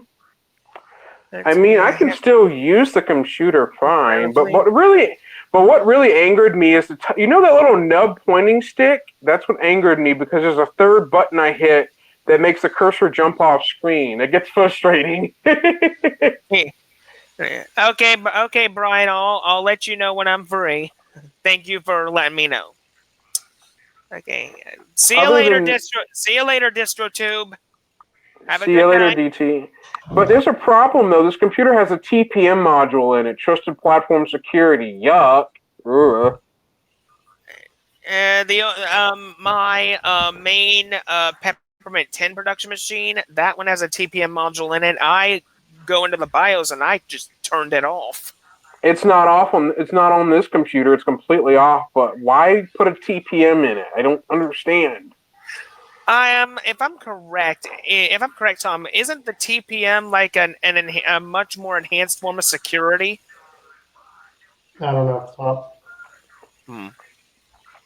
Well, as far as I know, it's like a security module that's in this laptop, and it's permanently off. But I don't get why would you put a TPM in a laptop in the first place when it's meant for business use or home use. True. Okay, I think about 11 o'clock, people, we're going to wrap things up, so I'll give it a few more minutes. I appreciate everybody for coming. If you want to see more live streams just like this, then smash that like button and support my channel. Thank you. Also, shout out to Switch to Linux. Subscribe to his channel. Amazing guy, amazing content. And check out all the fine folks you see in the live chat as well. In about, let me check my date here. In about 3 days, it will be Gen 2 Part 2 with Surge. So check that out on August 25th, 9 a.m. I'll be finishing up my Gen 2 live stream with my buddy Surge. Well, the computer had a dead CMOS battery. Why are you complaining about invalid trusted execution technology configuration? What's it saying? It says alert, invalid trusted execution technology configuration. I inadvertently turned on a setting. I need to do that. I need to turn it back off again. That is weird. It's a trusted platform execution technology that I inadvertently turned on, and it says it's invalid. So I need to go back and switch that off. I see. Very silly for me to do that. Yeah. Good. See you later, President Arms. Thanks for stopping by. Okay. Tom, do you know what trusted execution is? Trusted execution? Not up top. I'm not like it's something dealing with security, which I'm not necessarily a security guy. So. I'm It can if you need to know, if you need to find that information out, the best person you can ask is like an IT professional or somebody in the IT department. I barely know anybody who works in IT, to be honest, so I wouldn't be able to ask that said person. Ask Mitchell. Mitchell, fill us in. He's And, I wish Mitchell could fill me in on that part. Gentoo research. Very funny, Mitchell. Very funny. Yeah, Mitchell, could you fill us in on TPM and virtual stuff like that? Have fun with the self-abuse of Gentoo. Oh, I'll have some fun, all right, Gnostic. Gentoo is going to have a burial. So what day is that? Is that Saturday? August 25th, 9 a.m. August 25th. Okay, so then that's a Sunday. So you have your counselor appointment already set up on Monday then? It ain't going to be as bad because after part 1, me and Ben off screen did a few things. I did Xorg off screen and a few other things. The kernel didn't take as long as I thought to compile because instead of gen kernel, we compiled the kernel manually, and it only took an hour and 30 minutes for the kernel to finish. And that's because the laptop that has the Gentoo VM, it has an SSD in it. So it speeded up the process. And the laptop has 4 gigabytes of RAM. So part 2 should not take as long. At least that's what I'm hoping. Because the only things I gotta do left is install OpenBox, which is my birthday present for Surge, because my birthday present from him is Gentoo with OpenBox on it.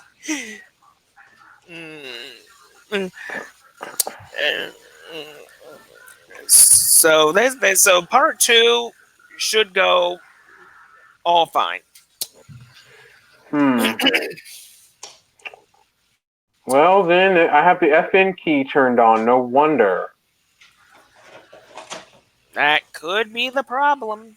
Let me turn the FN key off to verify if that causes why I can hit the button switch to video anyway, or I need to leave it back on. Hold on. Okay. Trusted execution. Heck yeah, just mind the chain of trust. Dang. To ask you about your cooking channel as a coworker. Tom, Anna Rita's asking about you. It says Tom, wife has asked me to ask you about your cooking channel, as her co-worker said you are not posting any more cooking videos. Yeah, I don't have any plans to do a lot more because I'm working on a different channel right now on behind the scenes. Okay. Eventually, I mean, I may or may not get to any more of those. Like, I have footage for at least one more video done, but it's I don't have the timing right now to get that one uploaded. So we'll get to it eventually, maybe. But when I have enough income coming in to drop the full-time job, I can do it. But Yeah. So you're working on a third channel. Yes. Ooh. Wait a minute, Switch and Tom. I figured something out here. The computer will only default to the internal LCD if I disconnect the connector for the LCD on the bottom of the unit. That's why. Okay. It always defaults to the internal when there is a video cable from the LCD connected to the main board. Okay. And yes, Switch, what you just heard is the magnesium panel. Let me show you real quick. That loud clinking noise. Do you see it, Switch? Let me turn my back camera around. Look closely and you see a symbol for MG. I see it. Okay. I'm looking right at it. Yep, that's a magnesium panel. Yeah, What does that tell you? That is magnesium to the max. Yep, and it's it's magnetic. I think. Hold on. Let me put a magnet to it to run a magnet test. It's magnetic, or not quite. Not magnetic. Nope. Uh-huh. It's non-magnet, so it's magnesium. It's not attracted to a magnet. Uh-huh. It's possibly a magnesium alloy. That's why it's not attracted to the magnet. Only my glasses case was sticking to the magnet. Duh.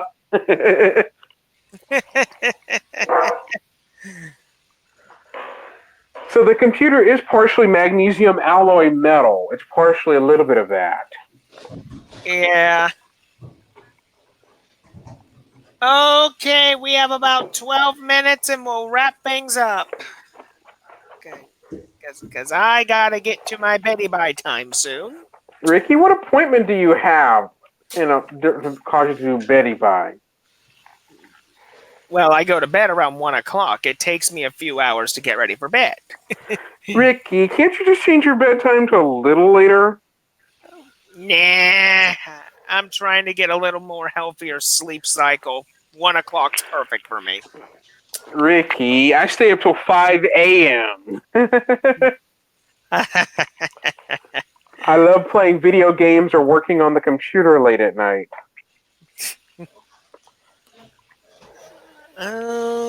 Okay. Let's see. I just thought I'd tell Tom about the issue with Linux, the webmin vulnerability, in case he runs a web server.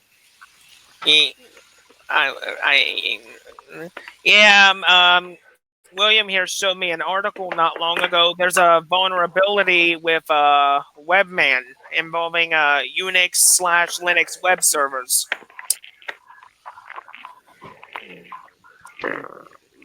I read the article, and it said in the article that the vulnerability has been addressed.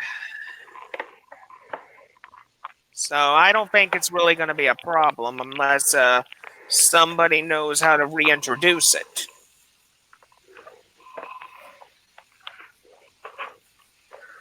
Luckily, it won't be for long before someone else manages to reintroduce it.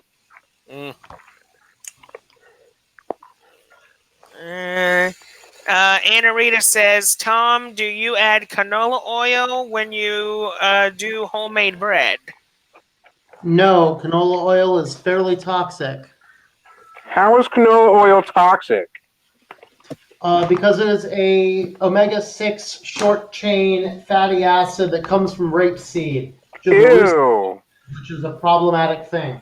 Ew. Canola oil, it should be called rapeseed oil. They changed it to canola oil because there's too much negative publicity around rapeseed oil. So that's what canola oil is. All it is rapeseed oil. It's something that we certainly don't need too much of in our diet. Like a little bit's not going to hurt you, but we get way too much of it in our diet already. To answer the question, I use butter, not canola oil. When I cook, I use mainly coconut oil to cook things, and I don't use butter very much. I use ghee, which is another form of butter. It's a clarified culture-based butter that's a bit healthier. But eventually, I want to get my hands on some grass-fed butter because I heard here grass-fed butter is a lot more better for you.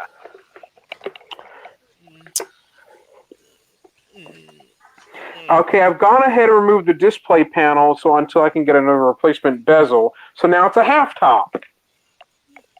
Okay. The display unit, rather. That's just to avoid touching where the inverter is until I can get a replacement plastic piece. It's Tom is correct regarding the rapeseed oil and yep. Well, yeah, I study nutritional science.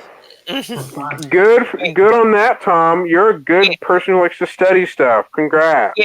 one of the besides coconut oil and me looking into grass-fed butter, one thing I am looking into, Tom, to using for my diet is coconut aminos.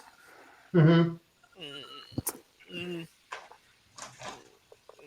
because what I'm finding on YouTube is all these nutritional people and stuff. They have a lot of healthy food swaps that they do.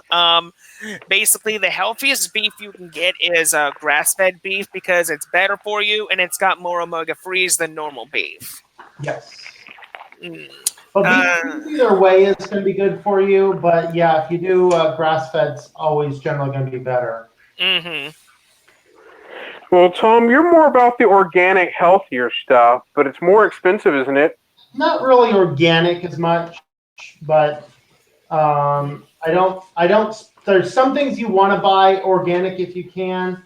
Some of them can be more expensive, but that's why a lot of times organic is more of it's more of a gimmick than anything else. It depends on what it is. So like you should never pay extra for organic bananas.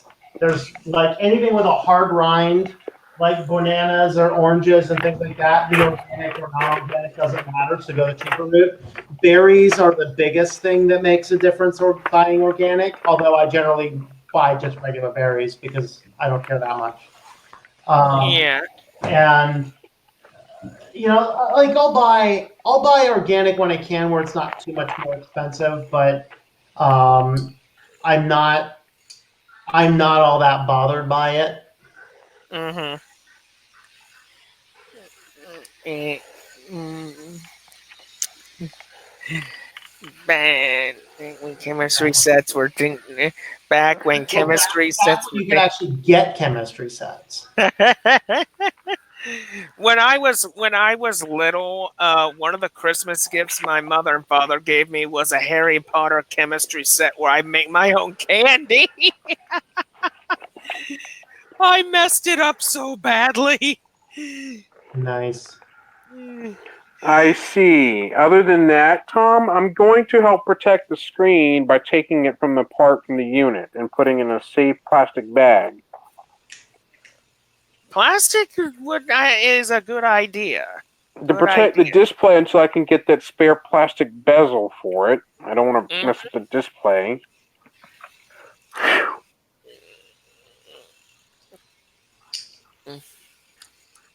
Let's see. To feel good, eat foods close to the sun and compile from source. I would actually get an LED. I would get an LED back lamp to replace the fluorescent tube in this thing because the lamp is so old it could possibly burn out in the future.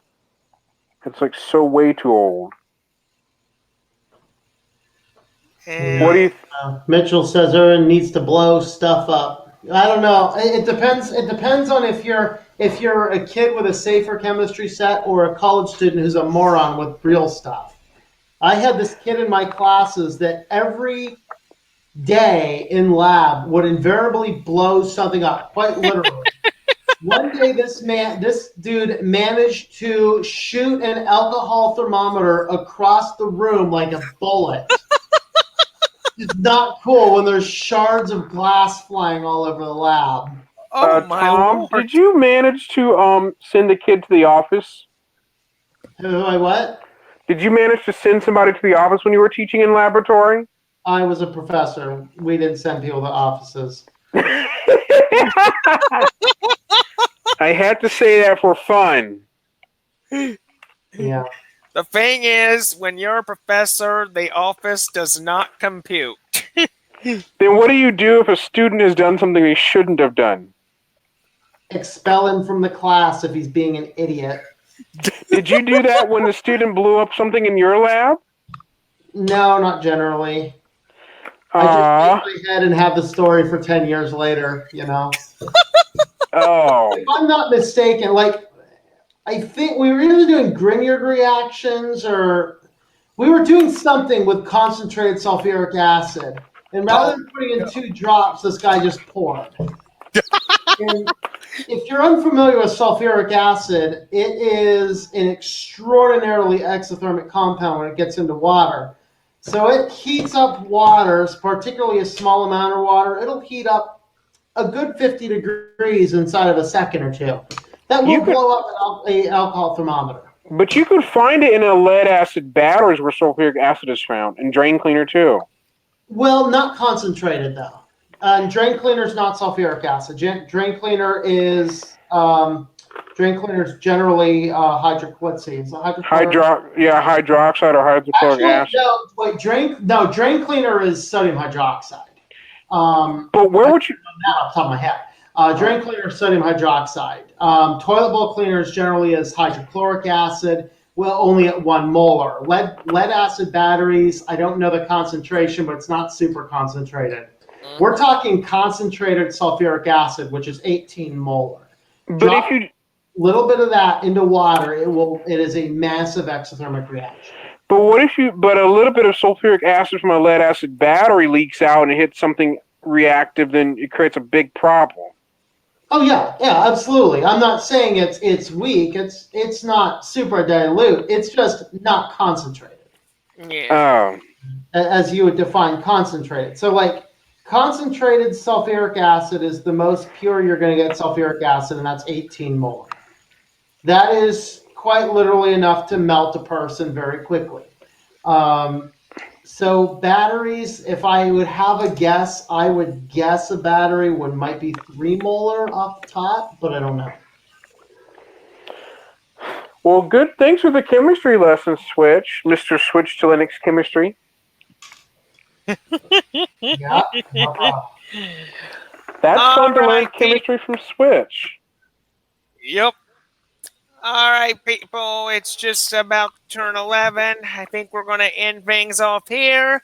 I hope you enjoyed this as much as I did. Thank you all for coming. And as always, this is Yu-Gi-Oh! Master 88 saying, see you later. Have a good night, gentlemen.